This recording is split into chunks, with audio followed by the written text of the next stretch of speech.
this man here. He was here from December. He was here from December 1970 to May 72. Now, he brought terror. He was absolutely evil. 60s was the worst. The 70s was bad. What of the night when warders on a cold day rushed into B section and ordered, stand up, track 8, hand up, DMD me. One of the things that hurt me most on the island was the night when the prison warders, led by a chief warder, came in a huge group at about 9 in the evening to raid us in the section. People like the old man Mbeki was assaulted. Toivo was assaulted. And there was a hell of an outcry from the B section. Toivo was the one Namibian, because he was seen as a troublemaker that was placed in the B section. You know, I was hurt inside by the fact that I was powerless and couldn't move. And I also cried on that occasion. One day I was breaking rocks with a very young prisoner. And he said, you know, I am going to be 78 when I leave prison. I thought about this willingness to endure such hardship for the sake of freedom. Every day behind bars was a battle for dignity.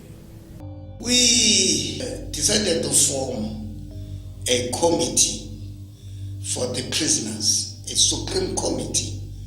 We used then to call that supreme committee Ulundi to protect us against the vicious policies of the system. To us, it was a continuation of the struggle in another terrain, another environment. It's in jail that we actually learn to live together, stand together. So every facet of our life was organized.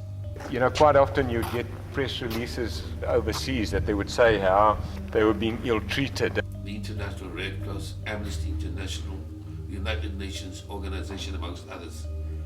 And once that word got out of the brutalities that prevailed on Robben Island, that is when the world started taking attention. And through the minister's office would allow visits here by the press and by leading people in the community to come along and actually see what was going on. And then what we would show them to counteract that is we would show them, well, look, they've got a tennis court, volleyball, those were for volleyball nets. We take them into the recreation room in the back and show, usually do it while they were watching a film or something like that. Through that window there, one of my tasks wasn't a task really, it was just that the government of the day were very interested in how healthy Nelson Mandela was.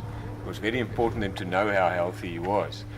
And it was also our job to observe him and report back of how healthy he was. Because it's uprising all over the world about Mandela and Sisulu's and him. If one of them has died in prison, there will be chaos in South Africa. Our struggle was reaching a dimension, assuming a dimension, where it could not be crushed. Mr. Nelson Mandela did was he would come out every day and he would do his walk around this tennis court and he'd also do his press-ups. You know, and then I could see him doing his press-ups and then report back how healthy he was. He knew we were monitoring him and he knew we were watching every move. The government had done everything in its power to crush the movement. And the movement, you see, was gaining more strength nevertheless. You realize there's no way you can keep these guys down. There's no ways. At some other stage, they're going to succeed in what they're doing.